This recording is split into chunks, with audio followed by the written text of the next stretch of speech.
Please welcome the co-writers and co-directors of The Inbetweeners 2, Iain Morris and Damon Beesley. And the Inbetweeners themselves, Simon Bird, Joe Thomas, James Buckley, and Blake Harrison.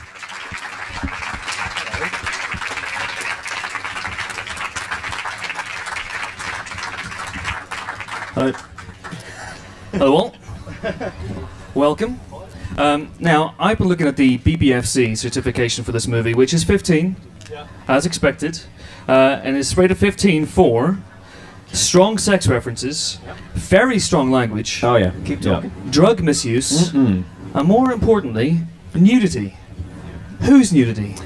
Any of you guys this time around? I wouldn't want to spoil it for anyone, but there's plenty of it.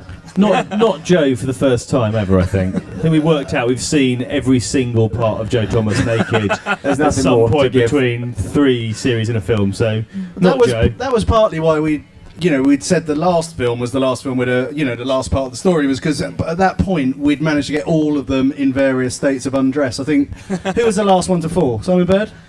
Yeah, you got a bit of my bum in the film, didn't you? Yes, we did. You completed the in-betweeners body parts bingo, basically. So the game was over. Okay, so you're not saying exactly. Well, I mean, who just wrote as this one. sort of is male nudity. I think that's probably as it far goes as without saying. It's going to narrow it down. Damon and Iain, let's talk about how this movie came about. Because when the first movie came out, £42 million at the UK box office, biggest comedy in UK history. At that point, were you thinking a sequel immediately, or did someone? At what point did it predict? No, we didn't. I think if we were thought about the future ever, I think we'd have had an idea at least for a sequel. We didn't have a single line written down, not a single thought about a sequel. And it was only really a few months later when we met quite a lot of people who said they really liked the show and they really liked the film. And they said to us, "Oh, you're doing a sequel then?" And we were like, "No." And they said, "Well, why are you not doing a sequel?" And we went, Don't know.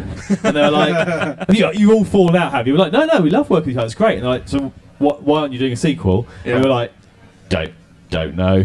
And it was sort of about the 20th time of saying don't know that I thought, this is a bit embarrassing. We aren't really doing anything else. It would be quite fun to do another one. So we started thinking, we talked to the guys about the idea of maybe doing it, and then we just kind of, and here we are. I mean, 3 years is, I think it's quite a long time for a sequel. So, but yeah, it's basically we couldn't face stepping into another London black cab and being told by a cabbie, why isn't there a sequel? We'd always go, oh god, because cabbies love the Inbetweeners. That's one thing. That you write the Inbetweeners. I do, because it's very useful. No, but they're interesting. Just gets them off the topic of UKIP.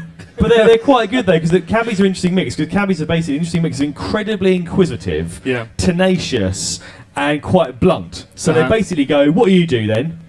Right. Write the Inbetweeners. Yeah. Oh yeah, like that. You doing another one? No. Why not? Why not? Why not? Why not? So they lock the doors. They refuse to let you out until you make another one. That's essentially what happens. Okay.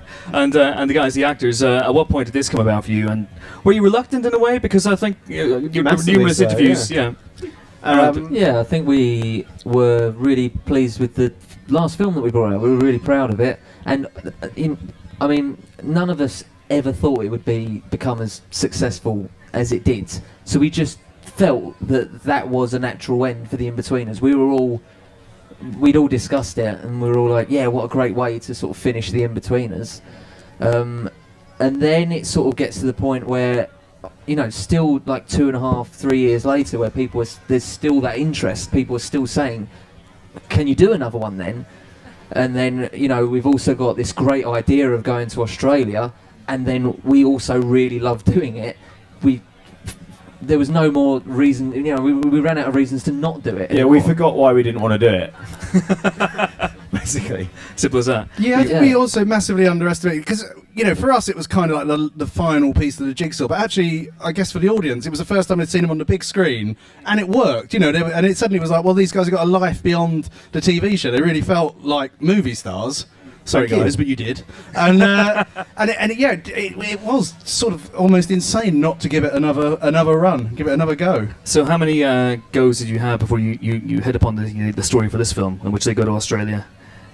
I think we didn't have many really. We had we thought about an idea of a stag do, and then we remembered there was a film called The Hangover was about a stag do, and also it felt a little bit early to a stag do for us as well. We kind of, the situation, if you like, of the Inbetweeners was always that sort of sixth form life, and the idea of, how you start to try and expand the area, parts of your personality, if you like. So we always had this idea, like the real nutters have left school at 16, so you can sort of expand into a personality and test the water a bit more. And I think that goes even more so for when you leave school. And so for us, we were like, actually, what could they be doing at that age that isn't? So they wouldn't all be at the same university, they wouldn't all be in the same jobs, they probably wouldn't be in the same town, but travelling for 7 or 8 weeks is the sort of thing they could all do together. Particularly to Australia, which seems strangely, takes people from all walks of life and all sort of class and economic levels go travelling in Australia, I think. So that was quite quickly, it felt like that was the natural place to have those people, those characters. And it's always been about friendship as well. And so really the situation, which is friendship and testing your personality, hasn't really changed. We just felt like Australia was a good place to put them. Okay, and starting with you, Simon, where are the characters when we meet them in this movie? Where's Will, for example? So Will is at university in Bristol. And it's very much like school, but a bit worse because he hasn't got these three anymore. So he's totally alone, massively unpopular, and he's flailing. Really, he doesn't know what's going on with his life. So he's still very much in touch with Simon. And what's Simon up to, Joe? Simon, as you can see from the trailer, Simon's still with Lucy, but things have sort of decomposed slightly, and he's now basically been bullied by her. And but Simon's not a particularly assertive person, and he's not really able to deal with his problems. And so what he tends to do is run away from them instead, which I suppose leads neatly on to Jay getting in touch. That's right, yeah. Jay hasn't gone to university. It doesn't seem like he's got a job, so he's decided to go and live with his uncle, go and visit his uncle in Australia. And he emails Neil with a big long patter about how gorgeous the women are, how successful he is with them, how he's this superstar DJ now. And Neil's obviously very impressed by that. What's Neil? Neil's just got a job, not gone to uni, surprisingly, and basically he's just missing his best mate. I kind of assume that maybe Neil's sex life isn't what it was without Jay's sex tips, because they work so well. Definitely, so, yeah. I think he just needs a few tips off of Jay, so we'll go literally halfway around the world to get those tips and so continue his conquests. Neil's missing his mate, and Britain's not being too kind at the moment for these two. For these two characters, Britain can be a cruel mistress. So it make the guys just think, sod it. Even if Australia is 10% of how great Jay is making out, it's definitely going to be better than their situation that they're in at the moment. So they run off, don't they, to Australia and go to surprise Jay out there. They do. It's a running away from their problems, basically, in true flaky Inbetweeners style. And I think also there's a certain, from Will's point of view, there's a certain sense of optimism that he always carries, that thing of thinking, it'll be great when I go there, everything will be brilliant. Okay, so school was going to be great and it hasn't been great, but university's going to be great. Okay, it's not been great, but Australia, maybe that'll be great. Yeah, he's excited. It's a new opportunity for him. He sees it as he thinks they're going to go travelling, whereas they think they're going on holiday, and that's sort of the tension at the core of the film. I think is that he wants to meet new people and expand his horizons. Like-minded young adults and sort of Yeah, exactly. Yeah. Instead, he's stuck with these chumps.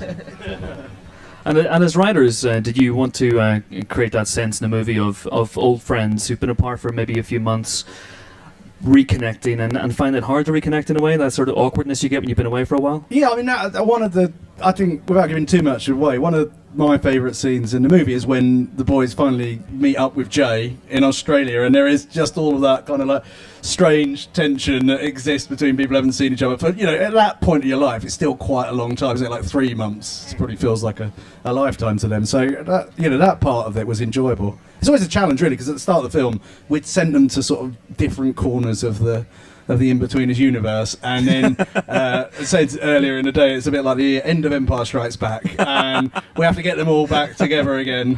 I mean, it's not exactly like the end of Empire Strikes Back. I mean, it's a very, very, very it's exactly like I mean, Jay does get his hand chopped off. That's what happens. Oh no, we got to keep that. No spoilers. And who knew? Don't mention that to anyone. Who knew that Will would turn out to betray them in the Cloud City? But so Will is actually Neil's mum. That's the big really? twist. Yeah, well, there's the big yeah. shock. I am your mum. So who's who then? If we're going to continue to see a Star Wars analogy, Blake's a Wookiee. Yeah. If you just check it out. I mean, I can prove to you that I'm a Wookiee. I've got these almost Tumnus-like thawny hairy legs that you can see there. So that one's easy. No special effects required. Joe's Luke Skywalker, I'd say. Joe's Luke Skywalker. He's virtuous. Do you take that, Joe? Are you happy with that? I'm happy with that, yeah. Famously, I'm Yoda. You're right? Yoda. You've got to be Yoda. Also, should I tell you one of the... I don't know if you remember the episode where Simon did an impression of Yoda. What's particularly enjoyable about that is Simon had never seen any of the Star Wars films. I have no idea so what we you're were like, talking this is about. how you do Yoda. And he's like, I don't know what that is. And we're like, well, give us a go. And he did it. We were like, yeah, that's fine. That's great. Should we do it? Do you do it on What? Can you do it? Nah. That's a rubbish impression of you. What's Buckley? What's Buckers? Buckley's... I don't know. Don't make him Han Solo. No, You'll never no. come I down in that. was thinking hole. of You Binks. can't say Jar that. Jar Darth Vader, right? I was thinking like... A Jawa. I was thinking He's a Jawa. I was thinking of a Jawa. There you go. A Jawa. who's Who's that Wicket? Is it Wicket? One of the really rubbish Ewoks? Ewok. Yeah, Yeah, definitely. yeah, Yeah, yeah. you're that. Chief Chirpa, surely. Yeah. I'm going to throw one out there. See what happens. We have a clip. I guess talk about how you guys pick up the old rhythms again. This is a scene during a road trip. You don't know what this clip is, do you guys? So it's the raw fish clip. Raw fish, yeah. Raw fish. Oh, okay. Okay. Let's take a look at the clip. Thank you. Correct. Yes or no? Raw fish. Just Blake, one let's start person with you. applauding at the back. Yeah. Oh, you obviously you'd rather a Nando's, wouldn't you? Yeah. Obviously. James. I love a bit of sushi. Good. Yeah. Clever. Joe. What was the Raw question? fish. Yes or no? Oh, yes. Obviously. I'll go yes. Ian. I had my first raw fish October last year. First bit of sushi. Really? What? How? Just because I basically eat like a child. Or I used to eat like a child, so I'm slowly starting to eat Suckling his vegetables. mother's breast. Not the only one. Now there's a big evolution in this movie in terms of your roles on the film, because you stepped up to co-direct this one, and I believe that you weren't treated with respect necessarily by your actors. No, I'd Is like this to true? say it was kind of like a sort of like came from a place of love. Nope. No, it didn't. No, it turns out it didn't. It's just sort of every opportunity they got, they would try and undermine our authority. Well, no, you were great, Damon. Oh, sorry. Okay. Take it all back. Thanks, guys. We've spent a long time over the sort of like last 7 years cultivating a sort of. They were such good friends, and it was very clear from day one that they all got on. And we used to love hanging around and watching them do it. So we've been like terrible parents, really. Is that we sort of encourage them to be as naughty as possible in between doing takes, and sort of enjoyed it because someone else had to deal with it ultimately. But now we're directing. That's all come back to sort of completely haunt us. And it was It was great fun. One of our earliest memories of doing this show is at the end of the first week's filming of the first series, Iain and Damon were taken aside and told off by the first assistant director for winding us up too much in between takes. So when they became the directors, we sort of treated it was a bit like one of those moments in school where like the kids put in charge of the class for a while, the teacher has to pop out for a minute, so we treated it as a sort of surreal joke, like, oh yeah, they're the directors. There was Director, I remember do what you say. there was a brilliant moment on the very first week of shooting, and we've done some rehearsal with them, but there was a moment in between takes where I remember we were standing around, and James was telling us about being in a band, and we asked him about being in a band because we were just sort of like just being polite, finding out about one of them, and said, what's the best thing about being in a band? He said the best thing about being in a band is you get to be indoors at night. That's not what I said. That is what you That's not what I said. said. That is A 100% rare opportunity That's to what I indoors said. at night. And that was sort of the start of everything what I really said. for the Inbetweeners. That 'cause is Not what you I said. We spent Not what I said. I was making a Five joke. of us I was remember you making a saying joke. indoors at night. I was being ironic. I said the No, best you thing weren't. about No, no, no. being in a band is that it gives you license to wear sunglasses indoors. Number at one, night. Never you be never ironic. said license early on. You never even know the word license then, so that's not true. So this is basically how that's basically how the whole License relationship was to wear formed. specific. Yeah, and it's sort of continued right up until now. Was there a war of attrition? Because you guys told me about wiping off the names, Yeah. Damon and Iain's names from the slates, and replacing them with more famous directors. Is that Yeah. true? Not just more famous directors, just basically anyone. By the end, it was anyone. Literally, there was one point where It didn't have we to were be- trying to work out a shot, and I could hear them having a conversation literally this far away from me. I was trying to talk to the DAP about alienation and why this scene tells alienation. I could hear them saying, "Why don't we dig up a corpse from the cemetery?" And that might be more useful as a director. And I was thinking, I appreciate this is a That funny was a joke, funny day. but I am in the Yeah, middle of true. working. Don't and talk it's about quite alienation difficult. then. It's pretentious. There was a lot of like, so whose turn is it to be director next? Is it me? Is it, mate? Do you want to be director? Because they're just giving it to anyone. Just anyone these jump days. in. Just anyone's got any directing ideas at all, because we are struggling here. Who takes well direction? done, though, guys. Who takes direction best out of the four? Joe Thomas. Oh, Luke Thanks very much. Skywalker. Joe Thomas, yeah, very committed. I think I'm naturally quite obedient. Like I don't like getting in trouble fundamentally. Like I will do it if they're all mucking around because I'm weak. And Joe, that's not just on set, is it? I mean, that's just in life in general. You tell Joe to do something, he will. Yeah, do it. you'd have been a great Nazi. Oh yeah, I mean no questions asked. What do you need? What can I do for you? And who's most disobedient? Who mucks around most? Who wastes most film? Who do you think? Who looks the least professional of these four? I couldn't possibly say.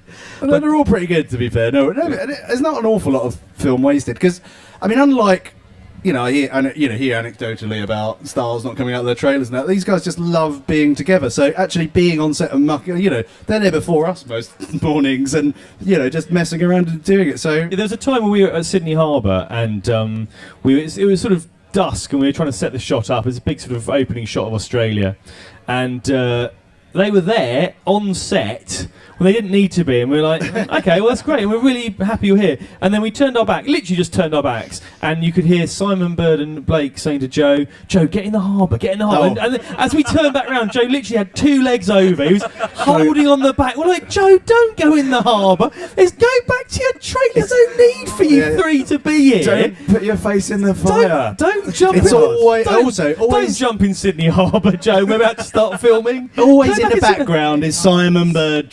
Simon Bird plants the seed of an idea, and then Buckley and Blake and Joe get carried away with it. And then Bird just stands back and watches the mayhem that he's caused. And he's nowhere to be found. Yeah.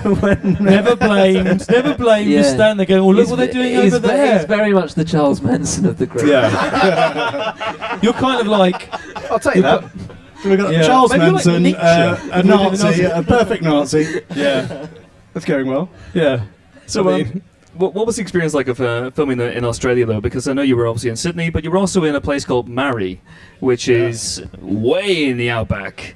What was that like? It was amazing. I mean, it kind of had its own challenges, but oddly, those challenges made it more fun. Like, it was up to 50-degree heat at times, and the flies were literally everywhere. They're all over your face, in your eyes, in your ears, and Iain and Damon would be at the monitors saying, "Oh, if the camera's on you, don't swat the flies away because we can't see them on screen. But obviously, you've got like 5 just crawling around you, so you're desperately trying not to swat them away. And as soon as the camera goes on to someone else, you're like, and then it's back on you, and you're like, yes, there's my line, and my line is this, and then I'm back to doing this." That's a long-winded way of saying act. act like there are Like flies. there's not 5 creepy crawlies all over your No, face. there were- The flies a lot were of flies, amazing. so- They were absolutely amazing. They call them sticky flies, didn't they? They were Yeah. they were the laziest flies. They Well, in the morning they had a hardly little bit of moved. spirit, If you went didn't like that, they would just jump and then go back on your face. They wouldn't leave you alone. They Luckily- wouldn't get the hint. Our producer Spencer Millman is one of the sweatiest human beings you'll ever meet. So I would always go and stand near him because he was just giving off fly scent. They loved it. They just, if you had they were disturbing you, go find Spencer, just walk by him, and they'd leap over It's to like him. when there's wasps and you leave a little pot of jam, so they all kind of go around the jam. But they were funny because they would by about 3 in the afternoon the flies would be like, oh, it's too hot to fly now, and they just get on your back. Do you remember that? And you turn around, you see someone's back, and you're like, oh my god! And if you accidentally got in a car without cleaning your back, it was just, it was horrendous. So flies were an issue. I mean, we all drove out there together. I drove the car and the 4 guys came with us. And there was a point about 2 hours into this drive. No, it's not that story. It's not that story. There's a point 2 hours in the drive where something happened that will never ever be spoken of. But no, it's fine. It's okay. It's too I wasn't weird. there, so I'll tell you one Anyway, day. but There is video evidence, but have you deleted that? Oh god, I wasn't even gonna. I mean, why are you doing this? Now you make it sound even weirder than it was, and it was pretty weird. Let's not make this weirder than Chatty Man. No, so basically, should I tell you the weird story? No. I will do, okay. So the weird story is basically this. We got there, we all stopped off for a wee.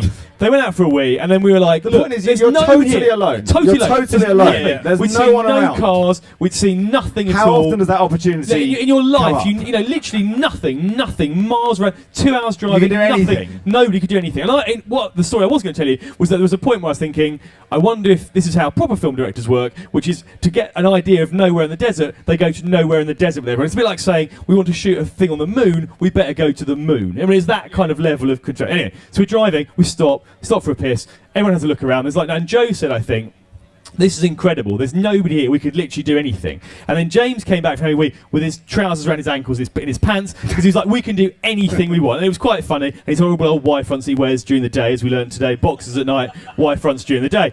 And then basically, I was like, okay, well, so why don't we all just drop our pants, because that's a hilarious thing we could do. I know, we're not our pants, our trousers. So we all dropped our pants, and then Blake didn't, because Blake is, I'd argue, the most sensible.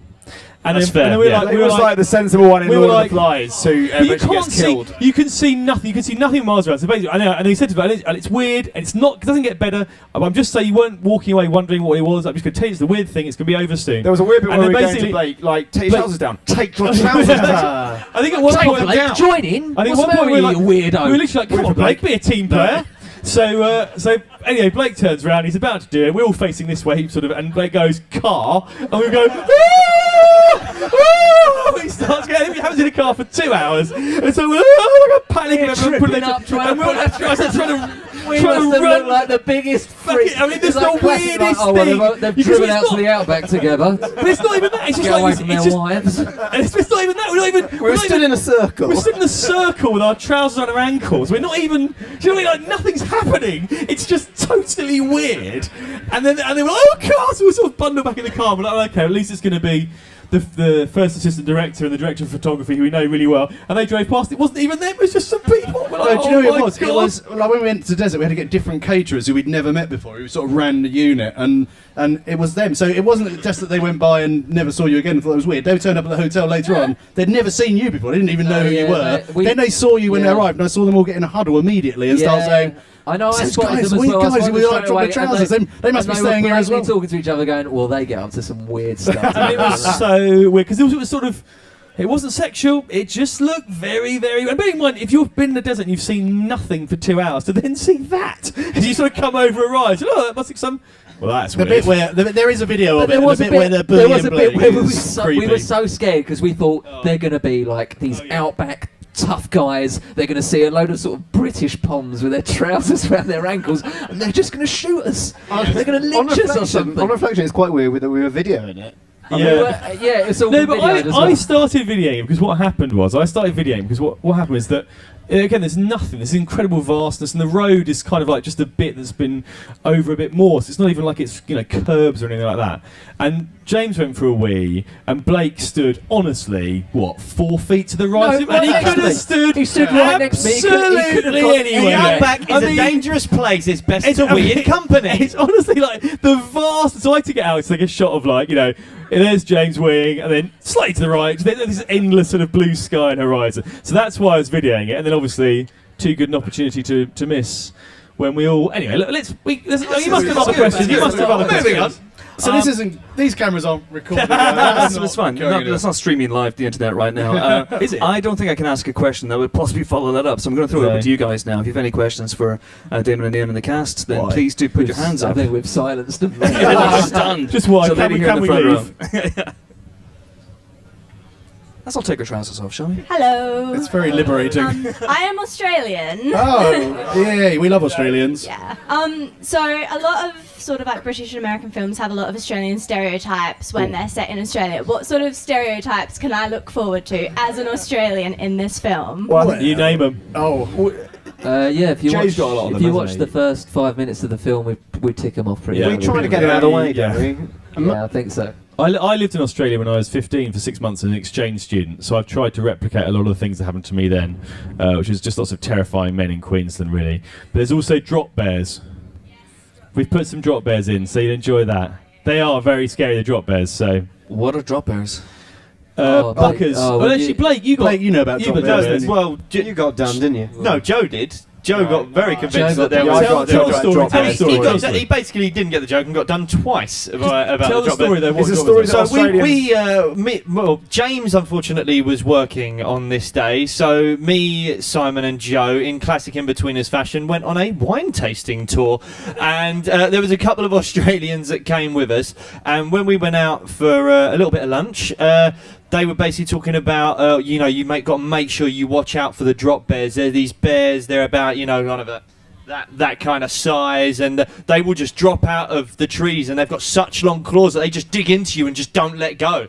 And Joe was quite petrified I of was them. like, okay, man. But that doesn't sound insane in Australia, though, does it? No, Where every creature is ready to sort of worse just than that, beat to be you up. fair. So it's No, not it's even... the drop bears don't exist. It's a myth that they tell British people, but Joe just was very concerned the whole day, by all accounts. But when Joe was told that, he then went, "Oh yeah, I remember someone telling me that years ago."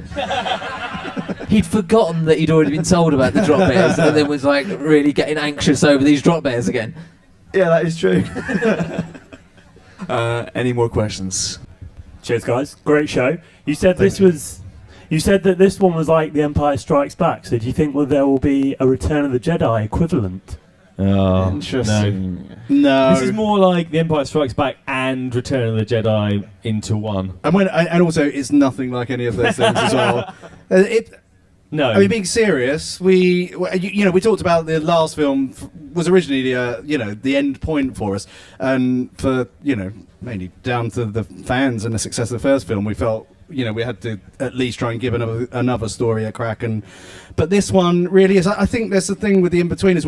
We always wanted that story to be about a time of your life before you become a full adult, really, where you are an adult, but no one takes you seriously. So you can sort of, there's a certain charm to some of the kind of like horrific things that they say and do during that period, because they're just trying out stuff, they're not really being listened to by anyone. And I think as you grow, once you kind of get beyond that point where you split up from those friends that you made purely through geography, really, I think a lot of the charm will start to ebb away. And, it sounds insane, but we don't want this to be a sort of franchise thing. I think, this film really does, for us, is the end of it. It is kind of the death of the Inbetweeners, so it's quite sad, really.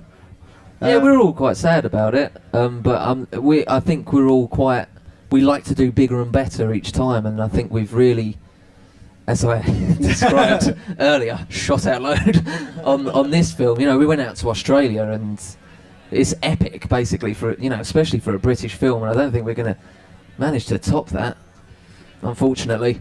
Is there a sense as well that there's a point where you don't want to become too old to play these characters, or that there's a So insane. I'd do it forever. I would do it forever if we could guarantee that we were going to up the ante each time. I But think unfortunately, there will come a time when Inbetweeners in space? it will go down. So you need to cash your chips in. Yeah.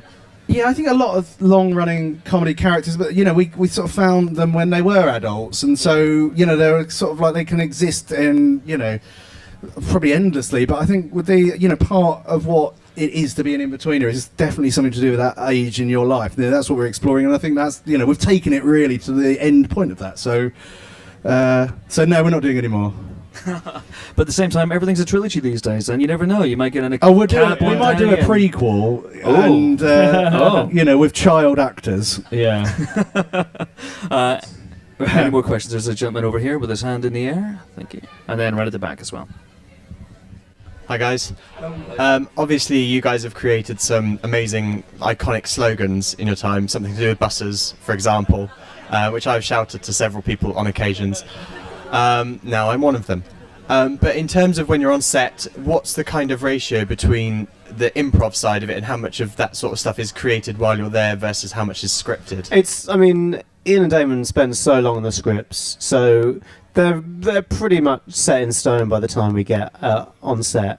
There was a little bit more improv on this film than there has been on the series or on the first film, but really not much. I think what's great, also what makes it much more fun for us, and it means that we can concentrate even less, is that Iain and Damon know how we sort of naturally talk so well. Like, when they write lines, I can read them and hear Joe saying them or hear Blake saying It's them. almost like you don't need to practice them or rehearse So you just- them or learn them. learn them in They're some just there. cases. It's like a flat pack film ready to sort of. You just need to open it up. Thank you very much. No, I'm just saying everything's done already. Like everything's completely thought out. That you don't have to go. There's never a time when you go, I don't think my character would say that, because these two guys have already done that. They've already thought. They know what the characters would say. And it just means that we can turn up and do the lines and then take the piss out of them in between the... I would say all the improvisation that goes on set, and it is brilliant, by the way. I mean, they are four of the funniest, people I've ever met, and all of the energy for improvisation goes into coming up with creative ways to undermine our position as directors. So It's training. It is training. There's not a lot left to go in the film. We're is there? exhausted by the time we come to say our lines. Yeah, we yeah. are So knackered. But we've been very lucky, I think, as writers first and as directors. It's such a long journey from the page to the screen for any joke, and for so many of the jokes that we write to make it to screen and to be delivered so brilliantly by them, and to be in the past directed so brilliantly by Ben and other people. It's just that is the dream really for anyone who sets out writing comedy, and we've been really, really lucky. Do you remember Ben? Oh, I love Oh, that. he was good, wasn't he? Great director. Very experienced. Very experienced They were the director. golden Beautiful years. man. Yeah. There was a question right here, right at the very Ian, you back. were going to say you saw him last week. Is that It's right? like basically I see him regularly, you haven't seen him at all. If you can just keep your hand up, please, madam. Is there any parts of the film which really made you cringe? Yeah, I think there's Yeah. there's a Yeah, couple loads of of that. We can't So- really divulge too I've many moments, really, because it would ruin the joke for you. But There's I definitely know some- what's coming in the film, and even when we watched the screening of it last week, I was watching moments through my fingers because it was that gross or cringe-worthy. So I don't, if you like cringe, you won't be disappointed. Yeah, there's a couple of bits, I think. I thought I was at the stage where I can't really cringe at anything, but there's a bit that Simon does where I was like, he's taking it up a level. He is taking over. If I'm feeling awkward at this moment, then he's doing something very, very special. Excellent. Yes, please, right here at the very, very back. Thank you. Yes. Well, if this is the end for the Inbetweeners, have you ever given a thought, like J.K. Rowling has done for Harry Potter, and given a little postscript about how they end up in 20 years' time? I haven't, but that is a brilliant idea. Yeah, I think we'll. We could do that, couldn't we? Yeah. We know where that's going. One Yeah, of we them, did one of them's actually- on drugs. The funny thing is, we did do before we wrote even a single line of the first script. We spent a week going through those characters and talking about where they'd be in 20 years and where they were now and where they'd been 10 years ago and stuff. So we had a sort of fairly good idea of what was going to happen to all of them. So we could do that. Trouble is, it just wouldn't be very interesting. I think it'd be it's a bit boring. They all just because that was the other thing about the Inbetweeners. I think that we've always tried to put into it is that whatever they say and whatever they get up to in these days, they're fundamentally nice, good people. Like, they're not going to be in prison. They're not criminals. They're not trying to really destroy people's lives. They're actually fundamentally very nice. And it's just going through that bit where you're testing the boundaries and seeing what you can get away with, I guess. Even Jay. Any more questions? Yes, please. Last weekend I went to the pub and I said that I was coming here today, and all my friends started arguing about which member each of the other ones were of the Inbetweeners. I've just left work now and I said where I was coming, and they all started arguing about who was Briefcase, who was Bumdar. It was a real good day. You guys, do you actually feel like, not you're going to say that you are like them people, but do you actually think he is actually like him, or do you think you could swap roles? I think We're not allowed to say that James is like Jay, are we? No, I wouldn't like to be. I was locked up. I think it's slightly. Blake's I mean, not as stupid as Neil, obviously. I mean, I think Blake's exactly the same as Neil. No, Blake. We were talking Blake, today. we don't give a script to. He does improvise all of those. Well, he doesn't improvise. We just film him. He doesn't know we're filming him. So it's like Bowfinger with Blake. who were you, who did your friends say that you were? Well, my name is Will, so there was definitely you are briefcase. Good on No, you. good. I mean, it's slightly unfair for the guys because we wrote the first series before we cast any of them, and you know we had these characters in mind, and they were pretty strong characters. But the truth is, over the next two series and the last two films, we've kind of written towards their strengths. You know, comedically, and also even when they're mucking about and they do things that they make us laugh, we kind of push towards that a bit. So actually, they end up, you know, just with little ticks and things, seeming a bit more like their characters than they actually probably really are. It's just that we've heard them or seen them do funny things that we liked and put in. There was an interesting postscript to that question about if you could switch for another role. Which one would you go for? Blake, let's start with you. When we originally auditioned and I was looking at all the roles, it was like a kind of cattle mart audition, and like there was so many actors there, and I saw all the roles on the table, and I was just flicking through them quickly, and I thought, oh well, maybe I could do a Jay. I probably won't be a Will. I definitely won't be Neil. I think I'd be more like Simon, because when I was younger I was quite a hopeless romantic, just embarrassingly bad with women, and then I walk into the room and she sees my gormless face and went, oh Neil. I was like, oh brilliant, I'm not going to get this part, I haven't looked at those lines, and there you go, natural stupidity wins again. I actually played Neil in the pilot. I was, but I wasn't very good at it. No, what happened They just was needed to sex the part up a bit. I They think did, that's, yeah, that's they what did to happened. get we were Yeah. talking about recasting after that pilot because we made some mistakes as producers of that, and when they were talking about the role of Jay, there was, you know, and we kind of were talking about who was going to play Jay, and you played Neil, hadn't you, in the pilot? Yeah. We discussed you and I said, oh, yeah, after knowing him, now after spending 8 days filming with him, we're morons. He's obviously Jay. He's got to be Jay, hasn't he? What was great though is that I got a phone call from my then agent saying, I've got some good news and some bad news. Good news is they're going ahead with the Inbetweeners. Bad news is they're recasting. I was like, well, there's no good news there for me.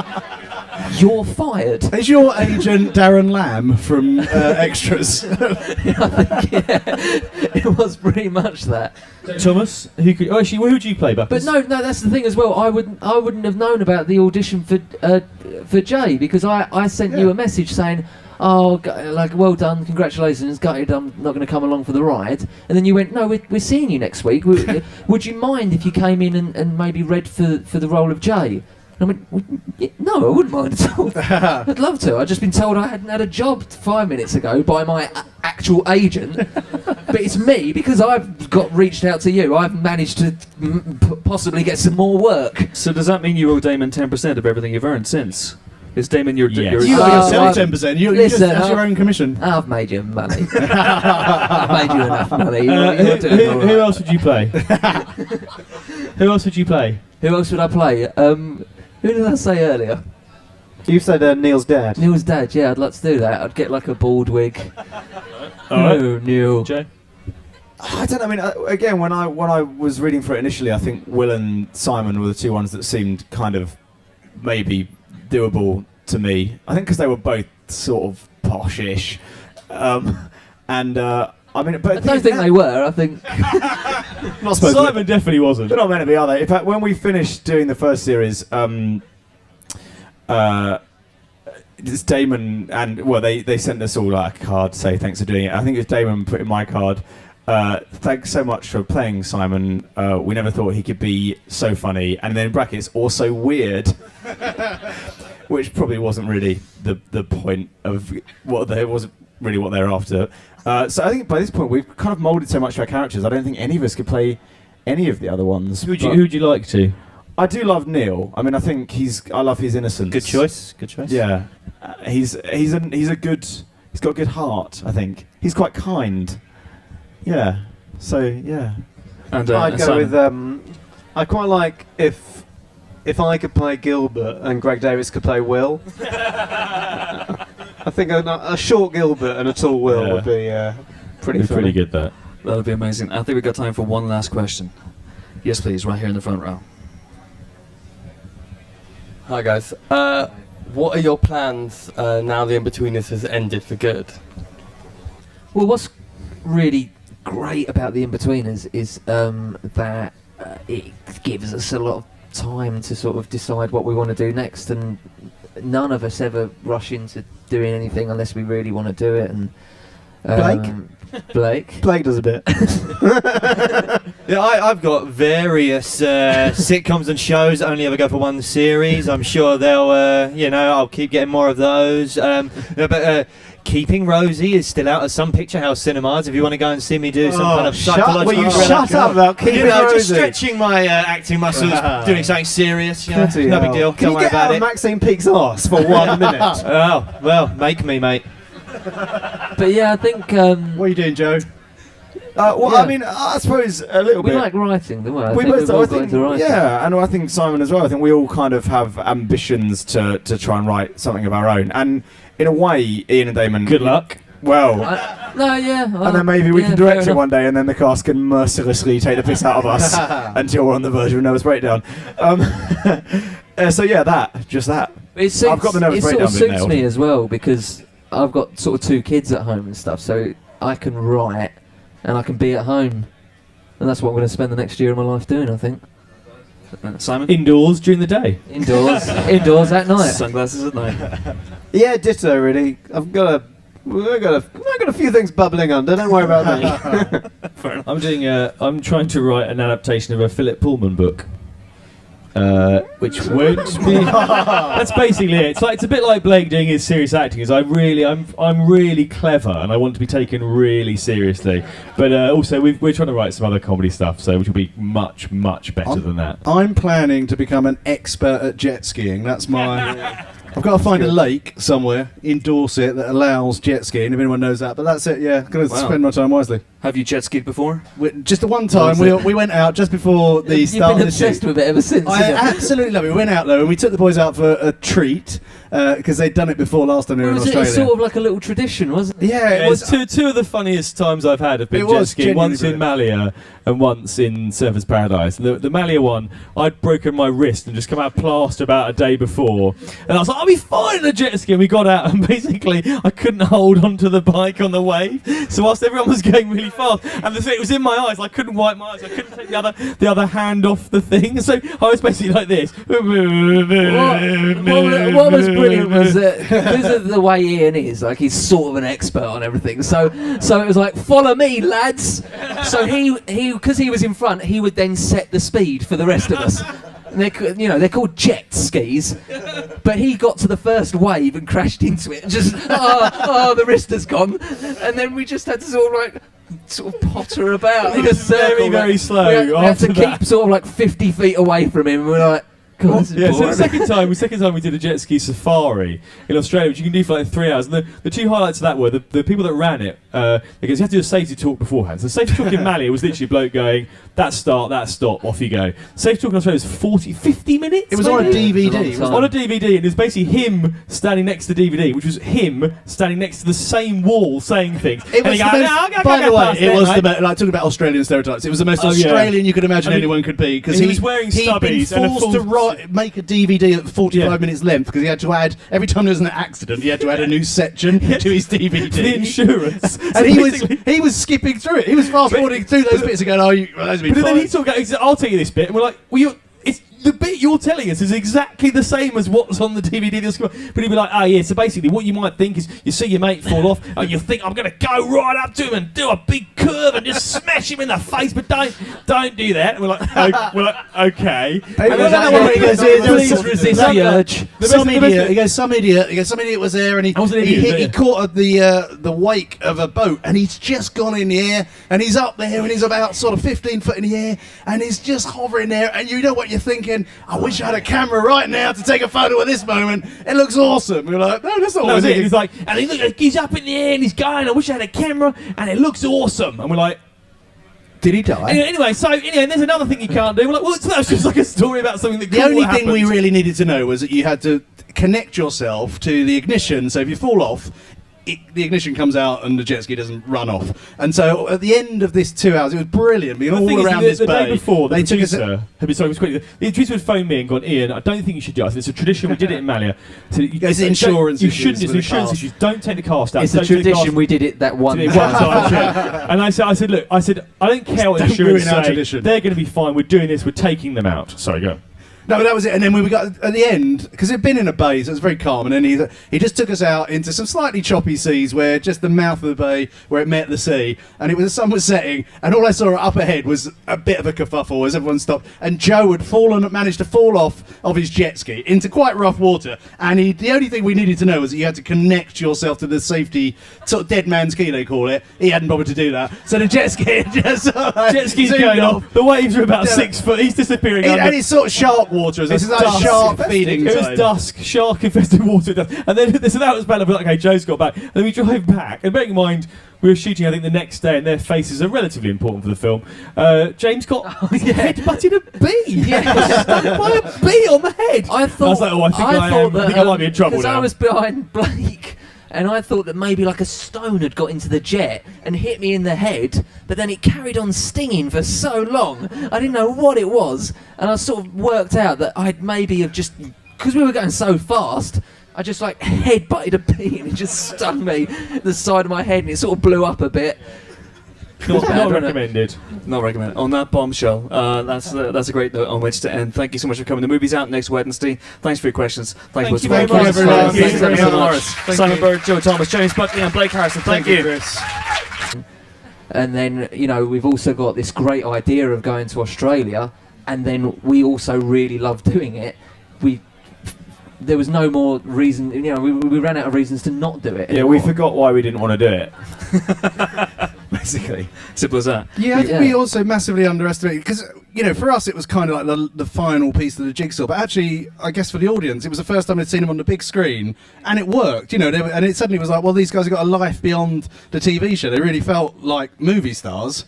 Sorry, guys, but you did, and it was sort of almost insane not to give it another run, give it another go. So, how many goes did you have before you hit upon the story for this film, in which they go to Australia?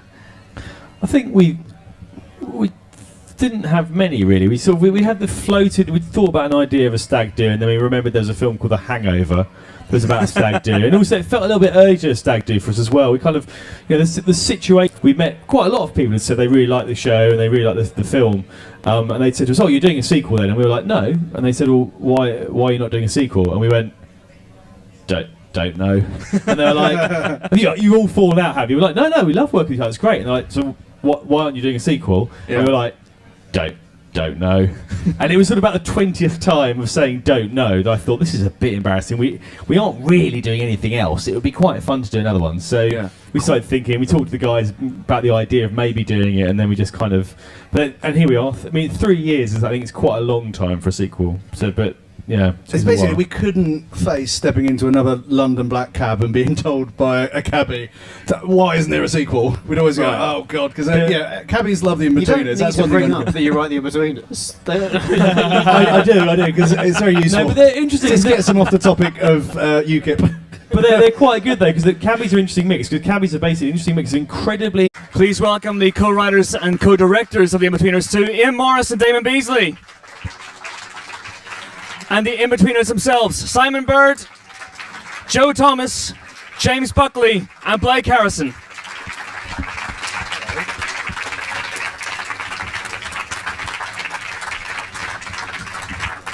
Hello. Hello all. Welcome. Now, I've been looking at the BBFC certification for this movie, which is 15, as expected, and it's rated 15 for strong sex references, very strong language. Oh yeah, keep talking. Drug misuse, and more importantly, nudity. Whose nudity? Any of you guys this time around? I wouldn't want to spoil it for anyone, but there's plenty of it. Not Joe for the first time ever, I think. I think we worked out we've seen every single part of Joe Thomas naked There's at nothing some more point to give. between 3 series in a film. So inquisitive, tenacious, and quite blunt. So they basically go, what do you do then? Right. Right, the Inbetweeners. Yeah. Oh yeah, like that. You doing another one? No. Why not? Why not? Why not? Why not? So they lock the doors. They're kind of Yeah. They refuse to let you out until you make another one. That's essentially what happens. Okay. And the guys, the actors, at what point did this come about for you? And were you reluctant in a way? Because I think numerous interviews. Yeah. Yeah, I think we were really pleased with the last film that we brought out. We were really proud of it, and I mean, none of us ever thought it would become as successful as it did. So we just felt that that was a natural end for the Inbetweeners. We'd all discussed it, and we were all like, yeah, what a great way to sort of finish the Inbetweeners. And then it sort of gets to the point where, you know, still like 2.5, 3 years later, where there's still that interest. People are still saying, can you do another one then? That was partly why we'd said the last film was the last film with the last part of the story was because at that point we'd managed to get all of them in various states of undress. I think, who was the last one to fall? Simon Bird? Yeah, you got a bit of my bum in the film, didn't you? Yes, we did. You completed the In-Betweeners body parts bingo, basically. So the game was over.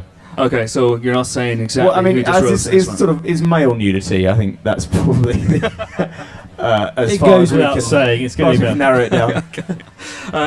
Damon and Iain, let's talk about how this movie came about. Because when the first movie came out, £42 million at the UK box office, biggest comedy in UK history. At that point, were you thinking sequel immediately, or did someone? At what point did No, we this didn't. come I about? think if we were thought about the future ever, I think we'd have had an idea at least for a sequel. We didn't have a single line written down, not a single thought about a sequel, and it was only really a few months later when